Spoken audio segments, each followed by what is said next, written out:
तो साथियों नमस्कार और स्वागत है आप सभी का हमारे YouTube चैनल स्टडी सर्किल में। और इस वीडियो में हम बात कर रहे हैं यूपीएससी 2026 के लिए भारतीय राज्य व्यवस्था एवं शासन से संबंधित जो क्वेश्चन पेपर सेट है उससे। और ये जो प्रश्न सेट है ये हमने इंसाइट्स ऑन इंडिया से लिया है, मतलब उससे साभार है। तो हिंदी में है ये। देखें जो पहला प्रश्न है हमारा।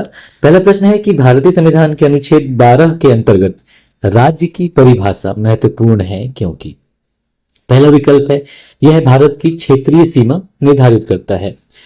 और दूसरा विकल्प है कि इसमें संघ और राज्य सरकारों के सभी अंगों की सूची दी गई है। तीसरा विकल्प है कि मौलिक अधिकार मुख्यतः इस परिभाषा में शामिल संस्थाओं के विरुद्ध लागू किए जा सकते हैं।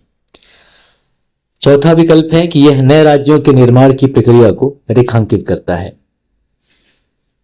बताना है इनमें से क्या सही है। तो भाग 12 जो अनुच्छेद 12 है, तो अनुच्छेद 12 में राज्य की परिभाषा दी गई है। क्लियर है ये। तो यहां पे सही विकल्प जो है वो सी हो जाएगा कि जो राज्य की परिभाषा है वो बहुत ही महत्वपूर्ण है क्योंकि मौलिक अधिकार जो है मुख्यतः इस परिभाषा में शामिल संस्थाओं के विरुद्ध लागू किए जा सकते हैं। तो जैसा कि क्या है, जो अनुच्छेद 12 है भारतीय संविधान का, उसके तहत ही यह निर्धारित किया गया है कि संविधान के भाग 3 के अंतर्गत जो मौलिक अधिकारों को किसके विरुद्ध लागू किया जा सकता है। जहां अनुच्छेद 12 में भारत सरकार और संसद, प्रत्येक राज्य की सरकार और विधानमंडल एवं भारत के क्षेत्र के भीतर या भारत सरकार के नियंत्रण में सभी स्थानीय अन्य प्राधिकारी शामिल हैं, उसके बारे में बताया गया है कि ये सभी राज्य की परिभाषा में शामिल हैं। इसके अलावा और जो परिभाषा है जो कि काफी व्यापक है, राज्य की परिभाषा वह यह भी सुनिश्चित करती है कि न केवल जो पारंपरिक सरकारी निकाय है बल्कि जो सार्वजनिक कार्य करने वाली एजेंसियां हैं, संस्थाएं हैं और जो वैधानिक निगम हैं वो भी राज्य की परिभाषा के दायरे में आती हैं। और सर्वोच्च न्यायालय ने इसी संदर्भ में राजस्थान विद्युत बोर्ड बनाम मोहनलाल 1967 और अजय हसिया बनाम खालिद मुजीब 1981 जैसे विभिन्न निर्णयों के माध्यम से इस परिभाषा का विस्तार करते हुए उन निकायों को भी इसमें शामिल किया है जो वित्तीय, कार्यात्मक और प्रशासनिक रूप से सरकार के अधीन है, यानी कि जो जिसे हम राज्य कह सकते हैं। इसलिए जो अनुच्छेद 12 है इसके तहत जो परिभाषा है यह मौलिक अधिकारों के उल्लंघन के लिए राज्य को जवाबदेह बनाने और किसी भी सार्वजनिक प्राधिकरण द्वारा सत्ता के दुरुपयोग के खिलाफ नागरिकों को संवैधानिक संरक्षण सुनिश्चित करने का आधार बनाती है। ठीक है, तो प्रश्न जो पहला है इसका सही विकल्प सी हो जाएगा कि मौलिक अधिकार मुख्यतः इस परिभाषा में शामिल संस्थाओं के विरुद्ध लागू किए जा सकते हैं। ठीक है, नेक्स्ट है दूसरा प्रश्न।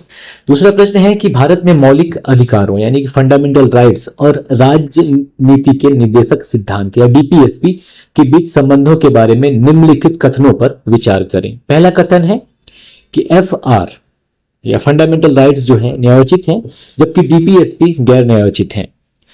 और दूसरा कथन है कि एफआर और डीपीएसपी के बीच टकराव की स्थिति में एफआर हमेशा प्रबल होता है। तीसरा कथन है कि संसद कुछ निश्चित डीपीएसपी को लागू करने के लिए एफआर में संशोधन कर सकती है बशर्ते कि संशोधन संविधान के मूल ढांचे का उल्लंघन न करता हो। अब बताना है कि इनमें से कितने सही है, केवल एक, केवल दो, तीनों या फिर कोई नहीं। तो मूल अधिकार भाग 3 और राज्य के नीति निदेशक तत्व भाग 4। तो ये बता रहा है कि मूल अधिकार जो है न्यायोचित हैं जबकि डीपीएसपी गैर न्यायोचित हैं। तो ये पहला कथन जो है ये सत्य है क्योंकि जो मौलिक अधिकार हैं ये न्यायोचित है। इसका मतलब ये हुआ कि अगर उनका उल्लंघन किया जाता है तो न्यायालय के द्वारा इन्हें लागू कराया जा सकता है अनुच्छेद 32 और अनुच्छेद 226 के तहत।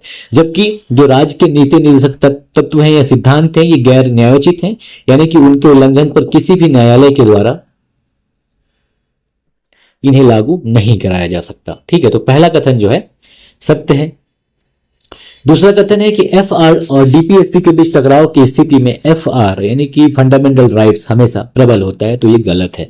मतलब पहले ऐसा माना गया था, जैसे कि मद्रास राज्य बनाम चंपकम दुराई राजन 1951 का एक मामला था, उसमें माना गया था कि जो मौलिक अधिकार है इसको डीपीएसपी पर हावी माना गया था।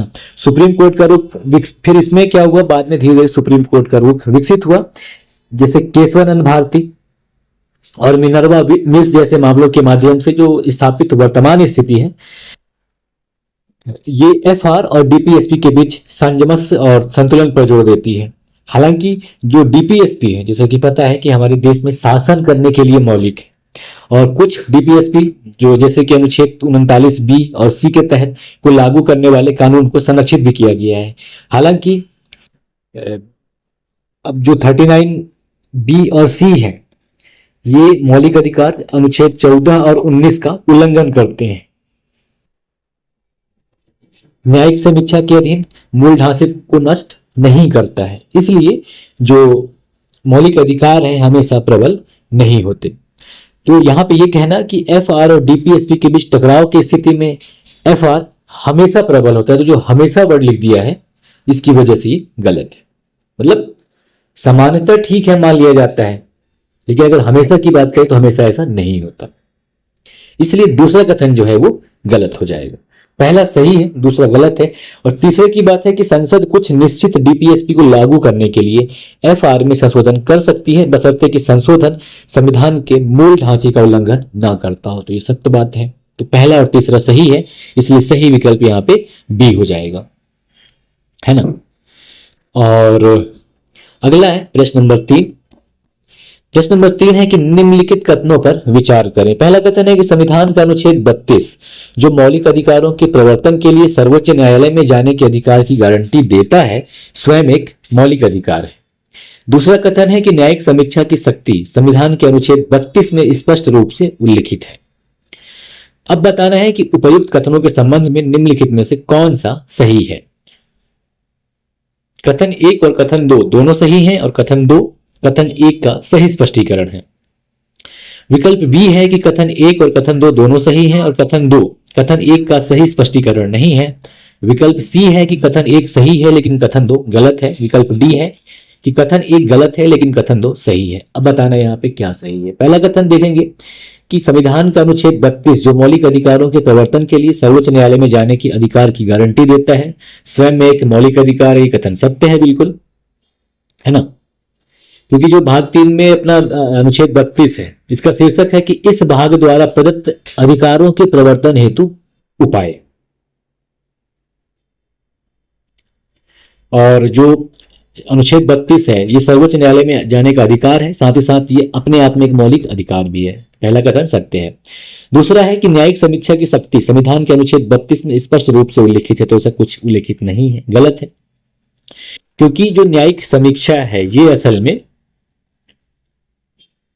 भारतीय संवैधानिक प्रणाली की एक मूलभूत पहलू है, और इसका प्रयोग सर्वोच्च न्यायालय है जो अनुच्छेद 13 और 32 के तहत, और जो उच्च न्यायालय है ये अनुच्छेद 13 और 226 के तहत द्वारा जो विधायी अधिनियम है और जो कार्यकारी आदेश है उनकी संवैधानिकता की जांच करने के लिए करता है।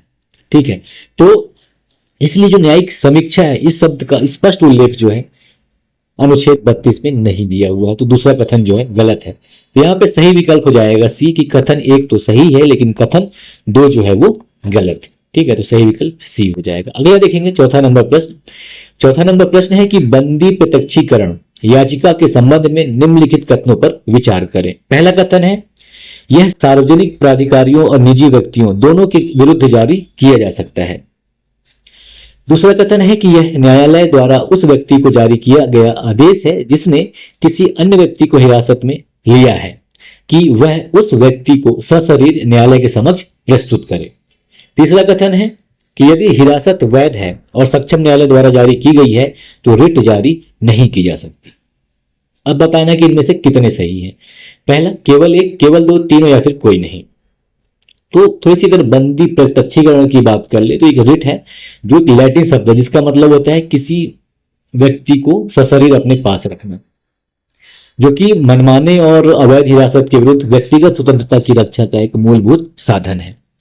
तो अब देखेंगे जो पहला कथन है, पहला कथन सत्य है कि यह सार्वजनिक प्राधिकारियों और निजी व्यक्तियों दोनों के विरुद्ध जारी किया जा सकता है जिन्होंने किसी अन्य व्यक्ति को गैर कानूनी रूप से हिरासत में लिया हो। ठीक है, और कथन 2 की बात करें तो यह कथन भी सत्य है कि यह न्यायालय द्वारा उस व्यक्ति को जारी किया गया आदेश है जिसने किसी अन्य व्यक्ति को हिरासत में लिया है कि वह उस व्यक्ति को सशरीर न्यायालय के समक्ष प्रस्तुत करे। और कथन 3 भी सही है कि अगर जो हिरासत है, हिरासत में लिया जाना वैध है और सक्षम न्यायालय द्वारा जारी की गई है तो रिट जारी नहीं किया जा सकता। मतलब जैसे आपके खिलाफ कोई केस है, मान के चलिए जो संज्ञेय अपराध आपने किया है, कोई भी मतलब ऐसा व्यक्ति जो जिसने संज्ञेय अपराध किया हो, तो उसको अगर गिरफ्तार कर लिया जाता है तो उसके लिए अब बंदी प्रत्यक्षीकरण नहीं लगा सकते। हाँ, ऐसा है कि मतलब सीधे उठा ले तो आप लगा सकते हैं। अब आप बोले कि कोई जो बड़े अपराध हैं वो कर ले और उसके बाद आप बंदी प्रत्यक्षीकरण लगा ले तो नहीं लग सकता। तो इसलिए कि हिरासत वैध है और सक्षम न्यायालय द्वारा जारी की गई है तो रिट जारी नहीं की जा सकती। ठीक है, तो यहां पे सही विकल्प हो जाएगा सी कि ये तीनों कथन सत्य हैं। और अगला है 5वां नंबर प्रश्न देखेंगे। 5वां नंबर प्रश्न है कि निम्नलिखित कथनों पर विचार करें। पहला कथन है कि उच्च न्यायालय का रिट क्षेत्राधिकार सर्वोच्च न्यायालय की तुलना में व्यापक है। दूसरा कथन है कि सर्वोच्च न्यायालय केवल मौलिक अधिकारों के प्रवर्तन के लिए रिट जारी कर सकता है, जबकि उच्च न्यायालय मौलिक अधिकारों के प्रवर्तन के साथ साथ किसी अन्य उद्देश्य के लिए भी रिट जारी कर सकता है। अब बताना है कि इनमें से कौन सा सही है। तो यहां पे जो पहला और दूसरा दोनों कथन सत्य है कि जो उच्च न्यायालय है, जो हाई कोर्ट है, इसका जो रिट क्षेत्राधिकार है यह सर्वोच्च न्यायालय की तुलना में व्यापक है। मतलब जहां जो सर्वोच्च न्यायालय है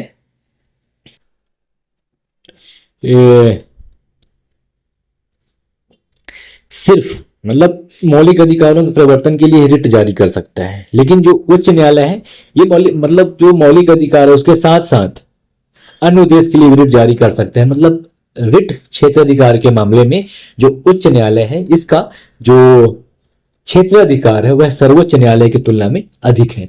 तो यहां पे कथन 1 और कथन 2 दोनों सही है और कथन 2 जो है कथन 1 का सही स्पष्टीकरण करता है। ठीक है, तो सही विकल्प यहां पे नंबर 1 हो जाएगा, है ना। अब देखेंगे 6वां नंबर प्रश्न। 6वां नंबर प्रश्न है कि निम्नलिखित में से कौन सा राज्य नीति निर्देशक सिद्धांत यानी डीपीएसपी गांधीवादी विचारधारा को दर्शाता है। पहला है कि ग्राम पंचायतों का संगठन करना और उन्हें स्वशासन की शक्तियां प्रदान करना। दूसरा है कि सभी श्रमिकों के लिए जीविका योग्य वेतन और सभ्य जीवन स्तर सुनिश्चित करना।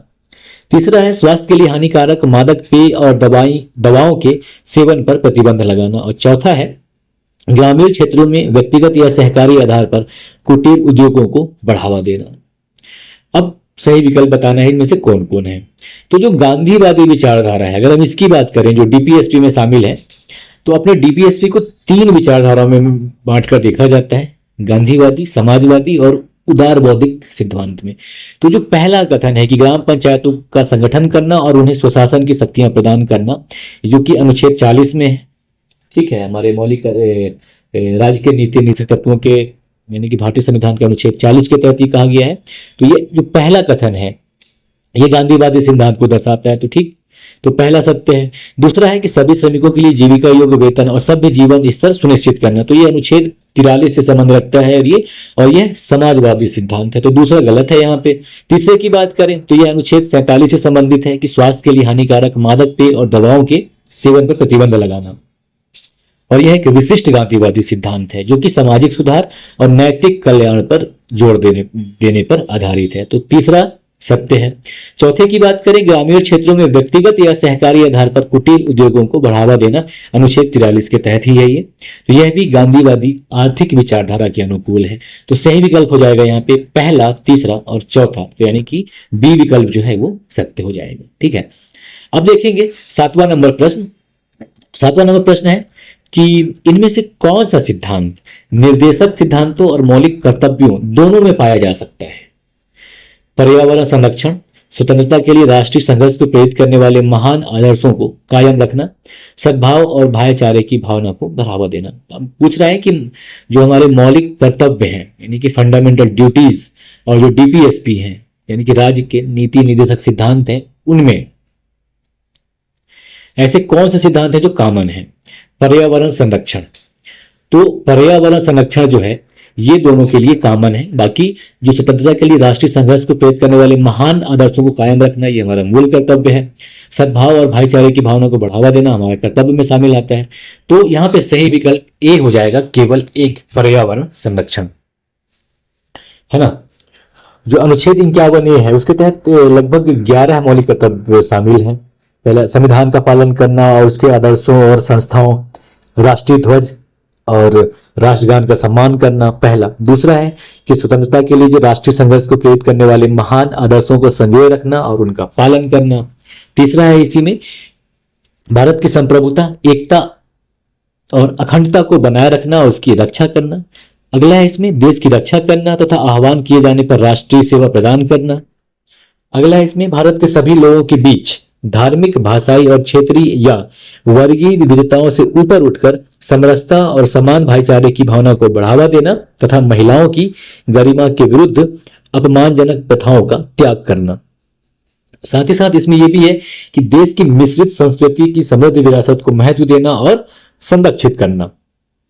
वनों, झीलों, नदियों एवं वन्य जीव सहित प्राकृतिक पर्यावरण की रक्षा और सुधार करना तथा जीवित प्राणियों के प्रति दया रखना। वैज्ञानिक दृष्टिकोण, मानवतावाद और जांच और सुधार की भावना विकसित करना आदि ये सब जो है मौलिक कर्तव्य हैं। तो जो इसमें जो ये दिए हुए हैं विकल्प, इसमें से पर्यावरण संरक्षण ही ऐसा है जो हमारे डीपीएसपी और फंडामेंटल ड्यूटीज दोनों में पाया जा सकता है। पर्यावरण संरक्षण की बात है ना, तो सही विकल्प यहां पे नंबर ए हो जाएगा, केवल एक। अब 8वां नंबर प्रश्न है हमारा कि संविधान में शामिल मौलिक कर्तव्यों के संबंध में निम्नलिखित कथनों पर विचार करें। पहला कथन है कि संविधान के 42वें संविधान संशोधन अधिनियम 1976 द्वारा सभी मौलिक कर्तव्यों को संविधान के भाग 4A में शामिल किया गया है। दूसरा कथन है कि इन्हें कानून द्वारा लागू नहीं किया जा सकता, लेकिन न्यायालय किसी मामले पर निर्णय देते समय इन्हें ध्यान में रख सकता है। चौथा है कि मौलिक कर्तव्यों की अवधारणा रूस के संविधान से ली गई है। बताना है इनमें से कितने सही हैं। तो मौलिक कर्तव्य की बात कर रहा है, तो मौलिक कर्तव्य जिसे कि 42वें संविधान संशोधन अधिनियम 1976 द्वारा शामिल किया गया था। पहला कथन पढ़ेंगे, तो पहला कथन यहां तक तो सही है कि संविधान के 42वें संशोधन अधिनियम 1976 द्वारा मौलिक कर्तव्य जोड़े गए थे भाग 4A में, लेकिन सभी मौलिक कर्तव्य नहीं जोड़े गए थे, क्योंकि जो शिक्षा का अधिकार है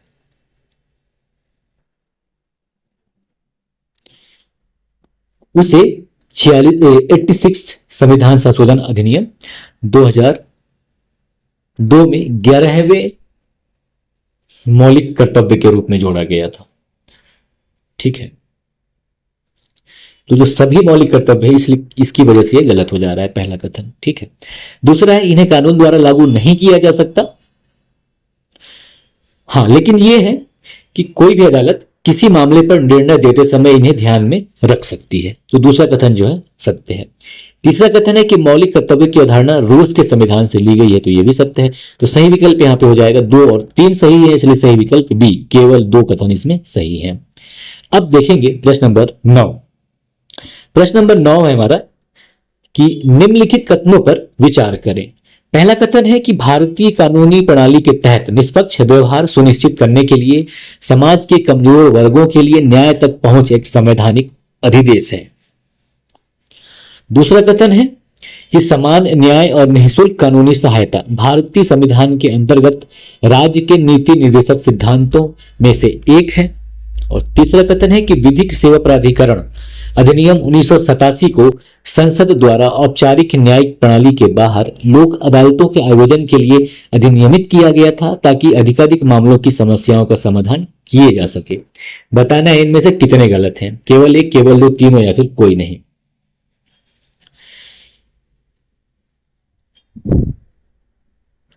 तो देखिए, मतलब जो न्याय व्यवस्था है इसमें गरीबों तक न्याय के लिए पहुंच एक संवैधानिक दायित्व है, ताकि उनके साथ जो निष्पक्ष व्यवहार है वह सुनिश्चित हो सके। इसीलिए न्याय को सभी के लिए सुलभ और किफायती बनाने के लिए जो लोक अदालत है उसकी स्थापना की गई। और इसका उद्देश्य यह भी था कि जो न्यायिक प्रणाली के बाहर इन मामलों का निपटारा किया जा सके।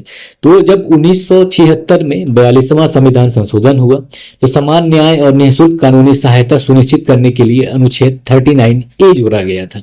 और इसी उद्देश्य को पूरा करने के लिए संसद ने विधिक सेवा प्राधिकरण अधिनियम 1987 पारित किया और यह 1995 में समाज के कमजोर वर्गों को निःशुल्क और सक्षम कानूनी सेवाएं प्रदान करने, साथ ही साथ समान अवसर के आधार पर न्याय को बढ़ावा देने के लिए विधिक प्रणाली के संचालन को सुनिश्चित करने के लिए लोक अदालत का आयोजन जो है किया जाए, उसके लिए इसे लागू किया गया था। ठीक है, तो यहाँ पे जो पहला कथन है ये भी सत्य है, दूसरा कथन है ये भी सत्य है, और तीसरा कथन जो है ये भी सत्य है। तो सही विकल्प यहाँ पे हो जाएगा डी, कि कोई नहीं, यानी कि यहाँ पे कोई भी गलत नहीं।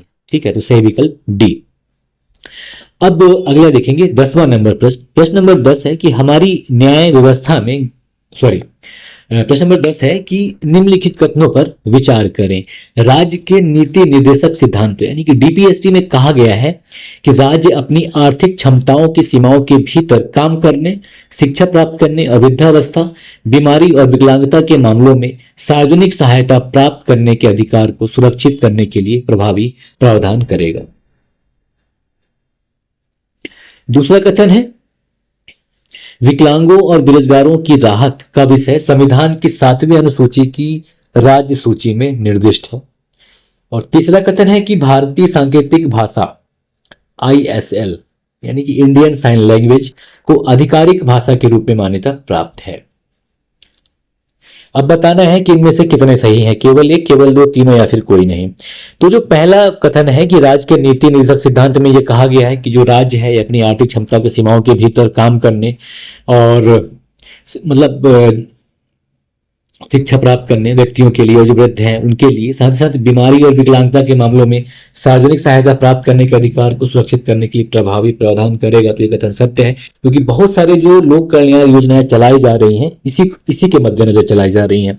तो पहला कथन जो है वह अनुच्छेद 41 में कहता है, तो इसके लिए ये कथन सत्य है। दूसरा है कि विकलांगों और बेरोजगारों की राहत का विषय जो है संविधान की 7वीं अनुसूची की राज्य सूची में है, तो ये भी सत्य है।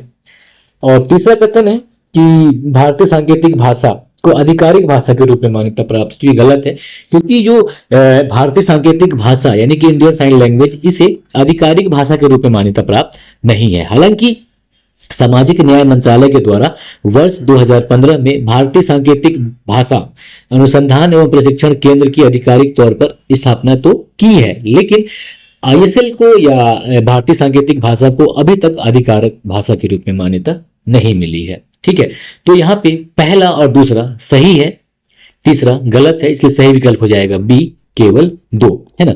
अब आगे बढ़ेंगे प्रश्न नंबर 11 की तरफ। प्रश्न नंबर 11 है संविधान संशोधन विधेयक में भारत के राष्ट्रपति की भूमिका के संबंध में निम्नलिखित कथनों पर विचार करें।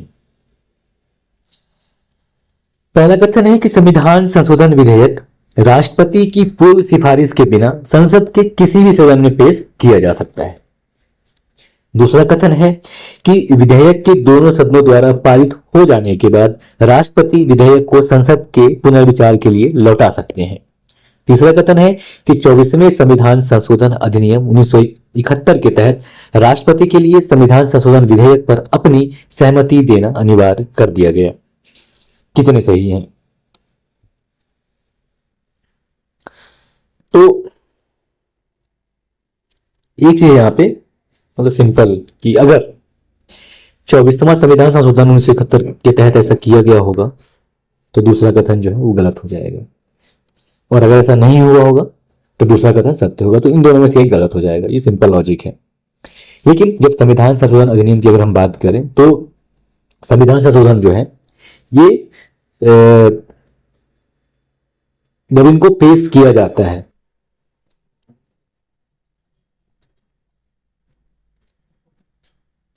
जब इनको पेश करना होता है तो आप कहीं भी कर सकते हैं, राज्यसभा या लोकसभा, और राष्ट्रपति से परमिशन लेने की इसमें कोई आवश्यकता नहीं पड़ती है ना।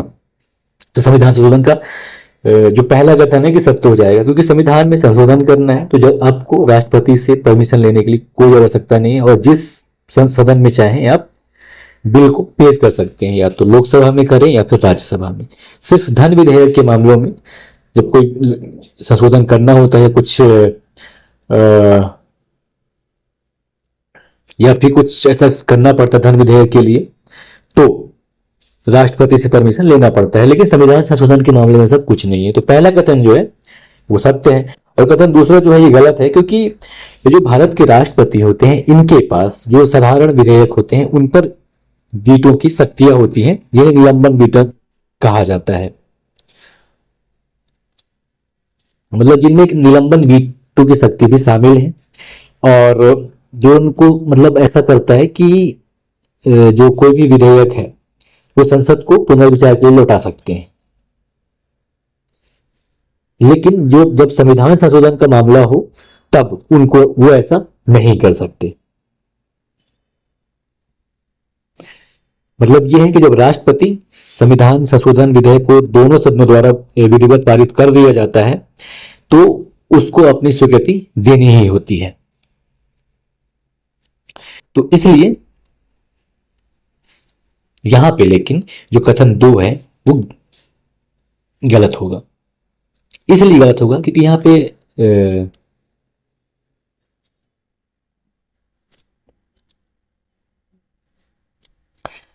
क्योंकि वो लौटा नहीं सकते।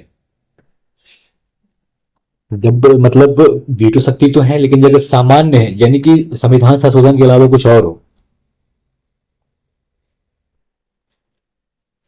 अगर संविधान संशोधन ना हो कोई दूसरा मैटर हो तो उसको पुनर्विचार, दोनों के साइन हो गए हो फिर भी वो लौटा सकते हैं, लेकिन अगर संविधान संशोधन का मामला है तो पुनर्विचार के लिए नहीं लौटा सकते। इसलिए दूसरा कथन जो है गलत हो जाएगा। तीसरा कथन ये सत्य है कि 24वें संविधान संशोधन की जो है 1971 में लाया गया था। उसके तहत ये है कि जो राष्ट्रपति हैं ये संविधान संशोधन विधेयक पर अपनी सहमति इनको देना ही पड़ेगा। तो यहाँ पे पहला और तीसरा सत्य है, दूसरा असत्य है, इसलिए सही विकल्प यहाँ पे बी हो जाएगा, केवल 2, है ना। अब देखेंगे प्रश्न नंबर 12वां। प्रश्न नंबर 12वां है कि निम्नलिखित कथनों पर विचार करें। पहला कथन है कि संविधान सभा में जवाहरलाल नेहरू द्वारा प्रस्तुत उद्देश्य प्रस्ताव को बिना किसी संशोधन के सर्वसम्मति से स्वीकार कर लिया गया था। दूसरा कथन है कि रियासतों से संविधान सभा के सदस्यों को उन राज्यों की जनता द्वारा सीधे चुना गया था। तीसरा कथन है कि संविधान की प्रारूप समिति के अध्यक्ष डॉक्टर बी आर अम्बेडकर थे और इसमें कुल 7 सदस्य थे। तीसरा कथन है कि 1947 के भारतीय स्वतंत्रता अधिनियम ने संविधान सभा को पूर्णतः संप्रभु निकाय बना दिया। अब बताना है कि इनमें से कितने सही है, केवल 1, केवल 2, 3 या फिर सभी 4। तो देखिए, पहला कथन है कि संविधान सभा में जवाहरलाल नेहरू द्वारा प्रस्तुत उद्देश्य प्रस्ताव को बिना किसी संशोधन के सर्वसम्मति से स्वीकार कर लिया गया था। तो ये गलत है, मतलब ऐसा नहीं हुआ था, क्योंकि देखिए हालांकि ये जो उद्देश्य प्रस्ताव है इसके द्वारा हमारे भारतीय संविधान की दार्शनिक नींव रखी गई थी 13 दिसंबर 1946 को पंडित जवाहरलाल नेहरू के द्वारा, लेकिन यह एक आधारभूत दस्तावेज था।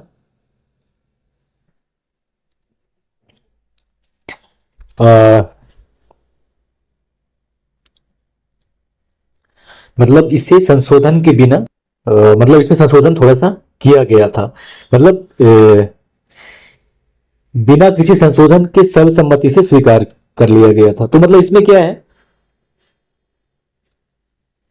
इसमें संशोधन तो कुछ भी नहीं हुआ था, लेकिन सर्वसम्मति से इसमें स्वीकार इसे नहीं किया गया था। लिखा है ना कि बिना किसी संशोधन के, तो यहां तक सही है कि बिना किसी संशोधन के स्वीकार तो किया गया था, लेकिन सर्वसम्मति से स्वीकार नहीं किया गया था। 22 जनवरी 1947 को विधानसभा ने इसे अपना लिया था और प्रस्ताव में कहीं भी कोई संशोधन नहीं किया गया था, लेकिन जो मुस्लिम लीग हैं और जो रियासत के जो सदस्य हैं उनको विचार विमर्श में शामिल होने की अनुमति देने के लिए मतलब अपनाना उस समय स्थगित कर दिया गया था। इसलिए पहला कथन जो है गलत है।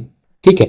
दूसरा है कि रियासतों से संविधान सभा के सदस्यों को उन राज्यों की जनता द्वारा सीधे चुना गया था, यह भी गलत है, क्योंकि जो जो रियासतों के प्रतिनिधि हैं जिन्हें संविधान सभा में शामिल होना था, लोगों के द्वारा नहीं चुना गया था, बल्कि जो रियासत के प्रमुख थे उनके द्वारा नामित किया गया था।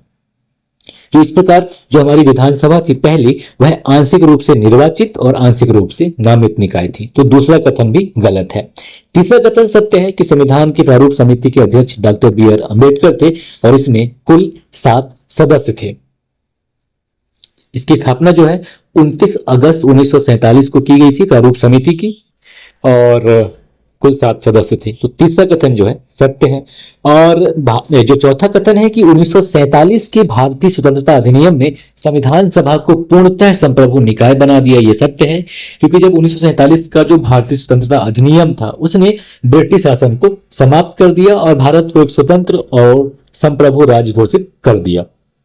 तो इसी ने संविधान सभा को देश के लिए भी नई संविधान बनाने और अपनाने, साथ ही साथ स्वतंत्रता अधिनियम सहित ब्रिटिश संसद के किसी भी अधिनियम को निरस्त करने का अधिकार दे दिया। और इसी यानी कि संविधान सभा ने ही मतलब जो स्वतंत्रता अधिनियम है इसी ने संविधान सभा को एक संप्रभु निकाय बना दिया। तो यहाँ पे सही विकल्प नंबर 3 और 4 है, इसलिए सही विकल्प यहाँ पे बी हो जाएगा कि केवल 2 कथन सही है, तीसरा और चौथा, बाकी पहले और दूसरे गलत हैं। अब अगला देखेंगे 13वां नंबर प्रश्न। 13वां नंबर प्रश्न है पुंछी आयोग के बारे में कि पुंछी आयोग जिसने केंद्र राज्य संबंधों की भी जांच की ने निम्नलिखित के संबंध में सिफारिशें प्रस्तुत की। पहला यह है कि अनुच्छेद 355 और 356 में संशोधन करके उनके दुरुपयोग को रोका जाएगा तथा स्थानीय आपातकालीन प्रावधानों का सुझाव दिया जाएगा। और दूसरा कथन है कि राज्यपालों को निश्चित कार्यकाल दिया जाना तथा यह सुनिश्चित किया जाना कि वे सक्रिय राजनीतिज्ञ न हो। तीसरा, जब संधियां राज्य सूची के मामलों को प्रभावित करती हैं तो संधि निर्माण प्रक्रिया में राज्य की अधिक भागीदारी। चौथा, कि राज्य की स्वायत्तता बढ़ाने के लिए अखिल भारतीय सेवाओं को समाप्त करना। तो पुंछी आयोग से इसका ऐसा है नहीं कि अखिल भारतीय सेवाओं को समाप्त कर दिया जाए, कभी इसने सिफारिश नहीं की थी। तो चौथा जो है ये तो गलत है, ठीक है। अब देखें जो पुंछी आयोग जिसने 2007 से 10 तक अपना रिपोर्ट तैयार किया, 2007 मतलब इसने अपना रिपोर्ट दिया केंद्र राज्य संबंधियों पर। तो इसने क्या था कि जो राष्ट्रपति शासन है इसके दुरुपयोग को रोकने के लिए अनुच्छेद 355 और 356 में संशोधन की सिफारिश करी। इसने ये सुझाव दिया कि पूरे राज्य पर आपातकालीन शासन लागू करने के बजाय केंद्र को विशिष्ट अशांत क्षेत्रों पर ध्यान केंद्रित करना चाहिए और स्थानीयकृत आपातकालीन प्रावधानों की वकालत करनी चाहिए। इसलिए पहला कथन जो है वो सत्य है। दूसरा है कि राज्यपालों को निश्चित कार्यकाल दिया जाना तथा यह सुनिश्चित किया जाना कि वे सक्रिय राजनीतिज्ञ न हो, यह सिफारिश भी इसने किया था। क्योंकि जहां सरकारी आयोग के लगभग समान ही पुंछी आयोग ने भी राज्यपाल के संबंध में सिफारिशें की थी, जिसमें उनकी नियुक्ति, कार्यकाल और उपयुक्तता से संबंधित पहलू शामिल थे। और इस बात पर भी इसमें जोर दिया गया कि जो नियुक्त व्यक्ति हैं ये नियुक्ति से पहले कुछ समय तक राजनीति में सक्रिय नहीं होना चाहिए। साथ ही साथ अधिक परामर्शी नियुक्ति प्रक्रिया और कार्यकाल की सुरक्षा सुनिश्चित करने के लिए तंत्र का सुझाव दिया गया था। तो दूसरा कथन जो है ये भी सही है। पर कथन 3 है कि जब संधियां राज्य सूची के मामलों को प्रभावित करती हैं तो संधि निर्माण प्रक्रिया में राज्य की अधिक भागीदारी, ये भी सही है। क्योंकि आयोग ने सिफारिश की कि संघ की संधि निर्माण जो अन्य देशों के साथ होता है शक्ति को राज्य सूची के मामलों के संबंध में विनियमित किया जाना चाहिए, जिससे उनके आंतरिक मामलों को प्रभावित करने वाले संधियों में राज्यों का अधिक प्रतिनिधित्व और अधिक भागीदारी सुनिश्चित हो सके। और चौथा कथन जो है ये गलत है, क्योंकि सरकारी आयोग की तरह भारतीय सेवाओं को समाप्त करने के बजाय उन्हें जारी रखने और मजबूत करने का समर्थन किए। ठीक है, तो यहां पे सही विकल्प हो जाएगा पहला, दूसरा और तीसरा, यानी कि सही विकल्प बी। यानी कि इसमें जो कथन है, जो सिफारिशें हैं, पहला, दूसरा, तीसरा, ये सही है, चौथा गलत है। तो सही विकल्प बी हो जाएगा, केवल 1, 2 और 3। अब अगला देखेंगे प्रश्न नंबर 14। प्रश्न नंबर 14 है कि संघ एवं राज्यों के बीच विधायी संबंधों के बारे में निम्नलिखित कथनों पर विचार करें। संसद को संघ सूची में सूचीबद्ध किसी भी विषय के संबंध में कानून बनाने की विशेष शक्ति प्राप्त है। और दूसरा है राष्ट्रीय आपातकाल के दौरान राज्य के विषय पर संसद द्वारा बनाया गया कानून आपातकाल समाप्त होने के 6 महीने बाद प्रभावी नहीं रह जाता। बताना है कि इनमें से क्या सही है। तो बिल्कुल सिंपल है, ये दोनों सही है, यहाँ पे 1 और 2 दोनों। तो सही विकल्प यहाँ पे सी हो जाएगा, क्योंकि संघ सूची में के विषय पे कानून बनाने का अधिकार संघ को है या केंद्र सरकार को है, जो भी विषय है उस पर। तो पहला सत्य है। दूसरा है कि जब राष्ट्रीय आपातकाल लगता है तो उस समय जो राज्य का विषय है उस पर संसद जो कानून बना देती है, आपातकाल जैसे ही समाप्त होता है उसके 6 महीने बाद प्रभावी वह नहीं रह जाता। ये भी सत्य है। तो सही विकल्प हो जाएगा दोनों, मतलब 1 और 2 दोनों सी। क्योंकि जो अनुच्छेद 246(1) है वो स्पष्ट रूप से कहता है कि संसद को 7वीं अनुसूची की सूची, जो कि संघ सूची है, में सूचीबद्ध किसी भी विषय पर कानून बनाने का अनन्य अधिकार है। और अनुच्छेद 250 में यह कहा गया है कि जब आपातकाल की उद्घोषणा प्रभावी है तब संसद को राज्य सूची के किसी भी विषय पर संपूर्ण भारत या उसके किसी भी भाग के लिए कानून बनाने की शक्ति होगी। इस अनुच्छेद के परंतुक में यह भी कहा गया है कि संसद द्वारा बनाया गया ऐसा कोई भी कानून अक्षमता की सीमा तक उद्घोषणा के प्रभावी न रहने के पश्चात 6 महीने की अवधि की समाप्ति पर प्रभावी नहीं रहेगा। 6 महीना खत्म होगा वो, यानी 6 महीना पूरा होगा वो खत्म हो जाएगा। ठीक है, तो सही विकल्प सी, 1 और 2 दोनों सही है ना। अब बढ़ते हैं 15वें नंबर प्रश्न की तरफ। तो 15वां नंबर प्रश्न है कि अनुच्छेद 19 के तहत, तो अनुच्छेद 19 जो कि हमारे मौलिक अधिकार से संबंधित है, तो अनुच्छेद 19 के तहत मौलिक अधिकारों के बारे में निम्नलिखित में से कौन सा कथन सही है। अनुच्छेद 19 के तहत अधिकारों को बाह्य और आंतरिक दोनों आपातकाल के दौरान निलंबित किया जा सकता है। बी विकल्प है कि अनुच्छेद 19 के अंतर्गत अधिकार केवल बाह्य आपातकाल के दौरान ही निलंबित होता है, आंतरिक आपातकाल के दौरान नहीं। विकल्प सी है कि अनुच्छेद 19 के तहत अधिकारों को किसी भी परिस्थिति में निलंबित नहीं किया जा सकता। डी है कि किसी भी आपातकाल के दौरान अनुच्छेद 19 के तहत अधिकार स्वतः निलंबित हो जाते हैं। तो देखिए क्या है कि जो अनुच्छेद 19 है इसके तहत जो हमारे मौलिक अधिकार हैं, सिर्फ जब बाह्य आपातकाल हो, यानी कि युद्ध या बाह्य आक्रमण का कुछ ऐसा हो, तो उस समय ही निलंबित होते हैं, अन्यथा नहीं। यानी कि जो आंतरिक आपातकाल है या जैसे सशस्त्र विद्रोह है, तो उस समय ऐसा कुछ नहीं होता। तो ये जो ऐसा मामला होने पर अंतर्राष्ट्रीय सुरक्षा के लिए बाह्य खतरों के मामलों को बताता है। और जब आंतरिक अशांति आती है तो बहुत सारे जो स्वतंत्रताएं होती हैं बरकरार रहती हैं। अब अनुच्छेद 19 में हमको क्या है, बोलने का अधिकार, भाषण करने का अधिकार, सभा और आवागमन जैसी महत्वपूर्ण स्वतंत्रताएं दी जाती हैं। तो इस पर प्रतिबंध सिर्फ जो बाह्य आपातकाल है या जो राष्ट्रीय आपातकाल है उस समय ही लगाया जाता है, जो कि युद्ध या बाह्य आक्रमण के समय होता है, तभी लगाया जा सकता है। ठीक है, तो सही विकल्प यहाँ पे बी हो जाएगा कि अनुच्छेद 19 के अंतर्गत अधिकार जो है केवल बाह्य आक्रमण मतलब बाह्य आपातकाल के दौरान ही निलंबित होते हैं, आंतरिक आपातकाल के समय नहीं। बाह्य आपातकाल यानी कि युद्ध हो गया या आक्रमण हो गया, युद्ध बाह्य आक्रमण, तभी ऐसा होता है। तो सही विकल्प यहाँ पे बी हो जाएगा, है ना। अब बढ़ते हैं 16वें प्रश्न की तरफ।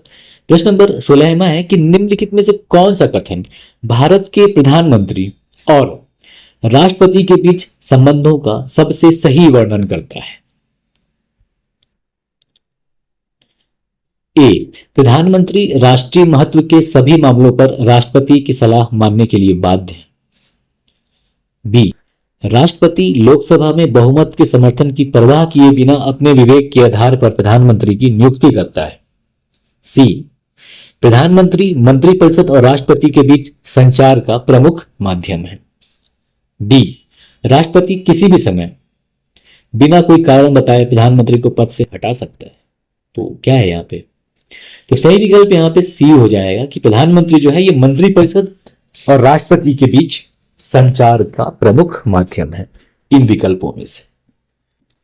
क्योंकि ए विकल्प जो है ये गलत है कि प्रधानमंत्री राष्ट्रीय महत्व के सभी मामलों पर राष्ट्रपति की सलाह मानने के लिए बाध्य है, तो ऐसा कुछ है ही नहीं। क्योंकि जो संसदीय प्रणाली है इसके तहत जो राष्ट्रपति हैं ये नाम मात्र के कार्यपालिक हैं, जो प्रधानमंत्री की अध्यक्षता वाली मंत्रिपरिषद की सहायता और सलाह पर काम करते हैं, है ना। तो पहला कथन जो विकल्प ए है ये गलत हो जाएगा।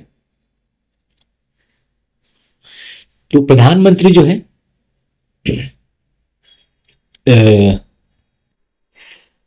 राष्ट्रपति को सलाह देते हैं, ठीक है, न कि उनसे सलाह लेते हैं।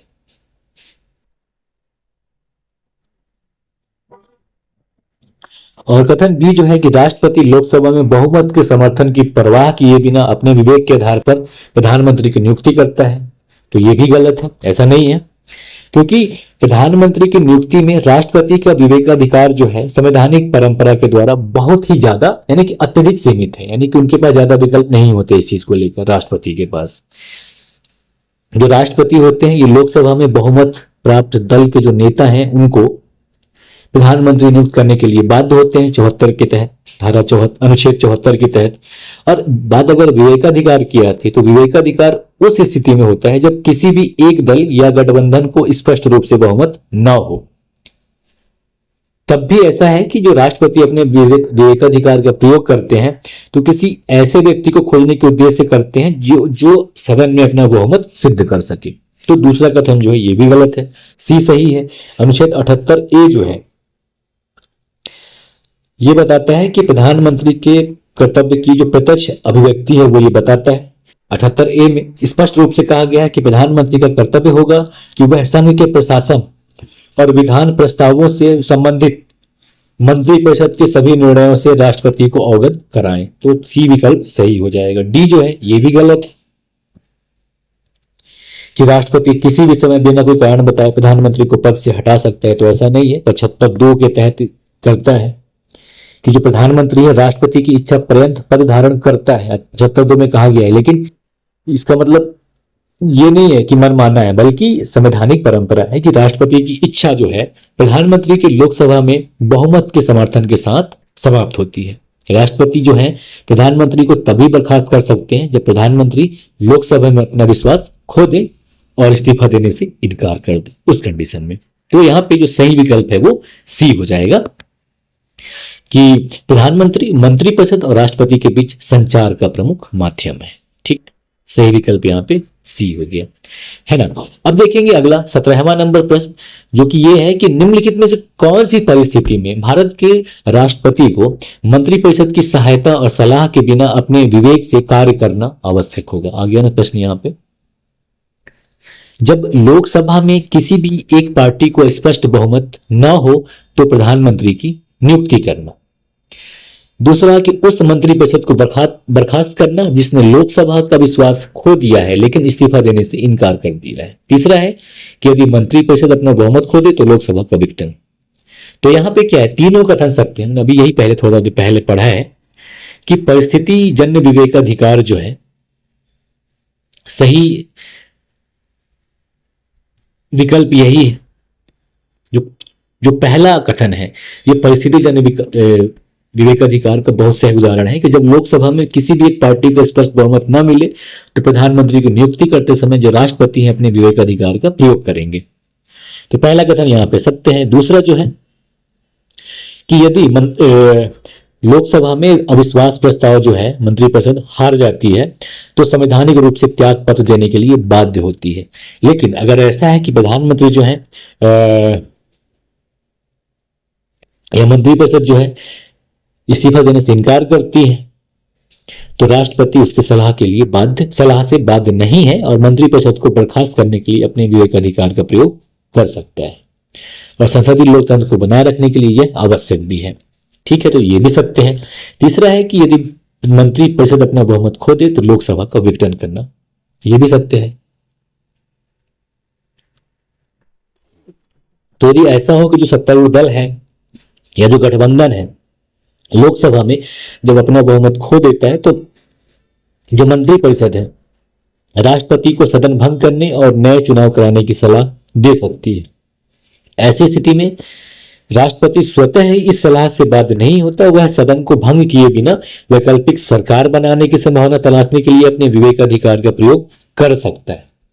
यदि वह संतुष्ट हो जाता है कि कोई व्यवहार्य विकल्प मौजूद है तो वह सदन भंग करने की सलाह को अस्वीकार कर सकता है ना।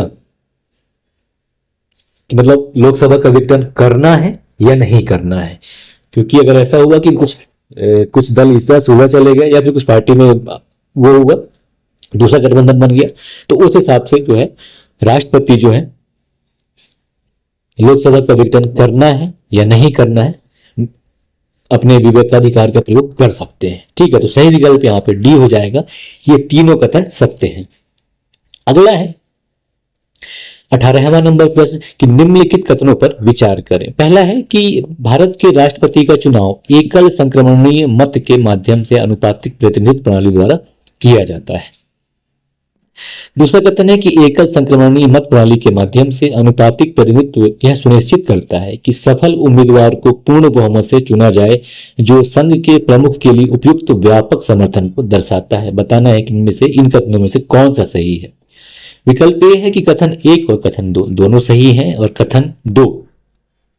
कथन 1 का सही स्पष्टीकरण है। विकल्प बी है कि कथन 1 और कथन 2 दोनों सही है, और कथन 2 जो है कथन 1 का सही स्पष्टीकरण नहीं है। विकल्प सी है कि कथन 1 सही है लेकिन कथन 2 गलत है। विकल्प डी है कि कथन 1 गलत है लेकिन कथन 2 सही है। बताना है कि यहाँ पे क्या सही है। तो ये जो भारत के राष्ट्रपति का चुनाव है एकल संक्रमणीय मत के माध्यम से अनुपातिक प्रतिनिधित्व प्रणाली द्वारा किया जाता है, यह सत्य है, क्योंकि जो भारतीय संविधान के अनुच्छेद 55 का तीसरा खंड ये बताता है कि जो राष्ट्रपति का चुनाव है यह अनुपातिक प्रतिनिधित्व प्रणाली के अनुसार एकल संक्रमणीय मत द्वारा होगा, और ऐसे चुनाव में जो मतदान है गुप्त मतदान द्वारा होगा। ठीक है, तो पहला कथन जो है सत्य है।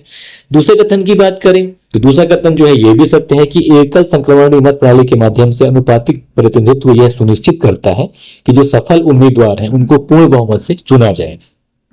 ठीक है,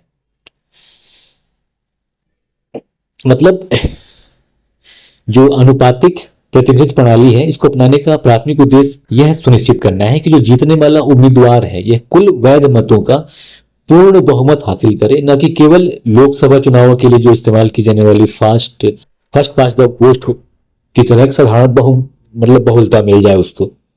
यह हस्तांतरणीय वोटों की एक प्रणाली के माध्यम से प्राप्त किया जाता है, जहां पे क्या है कि एक उम्मीदवार को निर्वाचित घोषित होने के लिए वोटों का एक विशिष्ट कोटा सुरक्षित करना चाहिए, मतलब किया जाता है। और यदि कोई भी उम्मीदवार पहली गिनती में कोटा हासिल नहीं करता है तो जो सबसे कम वोट वाले उम्मीदवार होते हैं उनको हटा दिए जाते हैं। फिर उनके बाद जो दूसरे वरीयता वाले जो वोट हैं वो शेष उम्मीदवारों को स्थानांतरित कर दिए जाते हैं, और यह प्रक्रिया तब तक चलती रहती है जब तक कि एक उम्मीदवार कोटा तक नहीं पहुंच जाता। तो इस तरह से यह सुनिश्चित करता है कि जो राष्ट्रपति हैं ये अल्पमत वोटों से नहीं चुने जाते हैं, बल्कि उनको या उन्हें अधिकांश मतदाताओं का समर्थन प्राप्त होता है, जिसमें कार्यालय को एक व्यापक और प्रतिनिधि क्षेत्र मिलता है। यानी कि प्रथम द्वितीय ऐसा करके उनको चुना जाता है कि भाई हमारा प्रथम जो वरीयता है वो ये है, यानी कि जो प्रथम वरीयता है राष्ट्रपति के ये उम्मीदवार हैं, द्वितीय पे ये हैं। मान लीजिए अगर 10 उम्मीदवार खड़े होते हैं तो सबसे पहले कि प्रथम वरीयता कौन है उसकी काउंट होगा, तो जो प्रथम वरीयता है वो उस कोटे में पहुंच जाते हैं तो जाके फिर ऐसा चुनाव संपन्न होता है। तो यहाँ पे सही विकल्प जो है वो ए हो जाएगा कि कथन 1 और कथन 2 दोनों सही हैं, और ये कथन 2 जो है कथन 1 का सही स्पष्टीकरण है। ठीक है, तो अब आगे बढ़ते हैं प्रश्न नंबर 19 की तरफ। प्रश्न नंबर 19 जो है ये भी कथन और कथन 2 है। कथन 1 ये है कि एक संवैधानिक राजतंत्र में सम्राट की शक्तियां काफी हद तक औपचारिक होती हैं और वास्तविक शासन जो है निर्वाचित प्रतिनिधियों द्वारा किया जाता है, लाइक इंग्लैंड। दूसरा है कि एक गणतंत्र में कोई औपचारिक राज्य प्रमुख नहीं हो सकता है। निर्वाचित राज्य प्रमुख को हमेशा ठोस कार्यकारी शक्तियों का प्रयोग करना चाहिए। तो गणतंत्र में जो राज्य प्रमुख हैं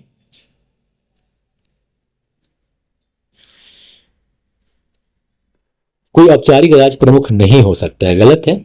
तो पहले कथन की अगर हम बात करें कि संवैधानिक राजतंत्र में सम्राट की शक्तियां काफी हद तक औपचारिक होती हैं, कथन यहां तक सत्य है, और वास्तविक शासन निर्वाचित प्रतिनिधि द्वारा किया जाता है, यह भी सत्य है। तो यानी कि कथन 1 जो है सत्य है। संवैधानिक राजतंत्र हम ब्रिटेन के उदाहरण ले लेते हैं और जापान में भी यही है। तो इसमें क्या है, जो सम्राट है ये राज्य का प्रमुख होता है, लेकिन जो उनकी शक्तियां हैं वो संविधान और उनकी परंपराओं के द्वारा सीमित होती है। मुख्यतः ये औपचारिक कर्तव्यों का पालन करते हैं, और जो वास्तविक कार्यकारी शक्ति होती है इनका प्रयोग जो है जो निर्वाचित सरकार है उनके द्वारा किया जाता है, जिनका नेतृत्व जो है प्रधानमंत्री करते हैं और जो कि विधायिका के प्रति उत्तरदायी होते हैं। तो पहला कथन सत्य है। और कथन 2 की बात करें कि एक गणतंत्र में कोई औपचारिक राज्य प्रमुख नहीं हो सकता है, गलत है। क्योंकि गणतंत्र में जो एक है राष्ट्राध्यक्ष हो सकता है, जिसकी भूमिका अधिकांश औपचारिक होती है और उसकी जो मूलभूत कार्यकारी शक्ति है ये प्रधानमंत्री किसी जैसे अन्य पदाधिकारी में निहित होती है ना। तो कथन 2 जो है गलत है। तो अब देखेंगे विकल्प में क्या क्या है। तो यहां पे सी हो जाएगा कि कथन 1 सही है लेकिन कथन 2 गलत है। ठीक है, अब बढ़ेंगे हम अगले 20वें प्रश्न की तरफ, जो हमारा इस वीडियो का अंतिम प्रश्न है कि निम्नलिखित में से कौन सी परिस्थितियां राज्यपाल द्वारा अनुच्छेद 356 के अंतर्गत किसी राज्य में राष्ट्रपति शासन लगाने की सिफारिश करने के लिए वैध आधार मानी जा सकती है। पहला है, विधानसभा में बहुमत खोने पर भी कोई मंत्रालय त्यागपत्र दे देता है या बर्खास्त कर दिया जाता है तथा कोई वैकल्पिक मंत्रालय नहीं बनाया जा सकता। नंबर 2, कि राज्य सरकार जानबूझकर संविधान और कानून के खिलाफ काम कर रही है। नंबर 3, कि राज्य में गंभीर कुप्रशासन के कारण व्यापक जन असंतोष फैल रहा है। नीचे दिए गए कोड का उपयोग करके सही उत्तर चुनिए, केवल एक और 2, केवल 2 और 3 या फिर सभी। अब बताना है कि अनुच्छेद 356 के तहत किसी राज्य में राष्ट्रपति शासन लगाने की जो सिफारिश है उसको करने के लिए वैध अधिकार आधार क्या क्या हो सकता है। पहला है कि विधानसभा में बहुमत खो जाने पर भी जो कोई मंत्रालय है वो त्यागपत्र दे देता है या बर्खास्त कर दिया जाता है, और यह संभव है कि कोई भी वैकल्पिक मंत्रालय नहीं बनाया जा सकता। तो ये कह सकते हैं या सब, तो ये सकते हैं क्योंकि क्या है, संवैधानिक पतन का एक उत्कृष्ट उदाहरण प्रस्तुत करता है। मतलब जो वर्तमान सरकार है अपना बहुमत खो देती है और कोई दूसरा दल या गठबंधन जो है स्थिर बनाने की स्थिति में नहीं होता है, तो जो विधानसभा का विश्वास, मतलब कोई ऐसा पार्टी ना हो जो गठबंधन या स्थिर सरकार बनाने की स्थिति में हो, तो जो विधानसभा का जो एक ऐसे दशा में संवैधानिक शून्यता उत्पन्न हो जाती है। तो ऐसी स्थिति में क्या है, जो राज्य सरकार है इसकी जो मशीनरी है, ये संसदीय जो लोकतंत्र है उसके सिद्धांतों के अनुरूप काम नहीं कर पाती। तो यहाँ पे उसका जो सिफारिश है कि राष्ट्रपति शासन लगा दिया जाए उसके लिए एक वैध आधार प्रदान करता है। तो पहला कथन जो है ये सत्य है। दूसरा है कि राज्य सरकार जानबूझकर संविधान और कानून के खिलाफ काम कर रही है, तो ये भी एक वैध आधार है, क्योंकि जो एक SR बोम्मई मामला था उसमें भी इसी पर जोर दिया गया था। सर्वोच्च न्यायालय ने कहा कि यदि कोई राज्य सरकार स्पष्ट रूप से असंवैधानिक कार्यों में संलग्न होती है, जैसे धर्मनिरपेक्षता जो कि संविधान की एक मूलभूत विशेषता है, उसे नष्ट करना या कानून का पालन करने से इनकार करना, तो इसे संवैधानिक तंत्र की विफलता माना जा सकता है और यह संविधान की रक्षा करने की शपथ का सीधा उल्लंघन है। तो यह भी एक वैध आधार है। तो पहला दूसरा सत्य है।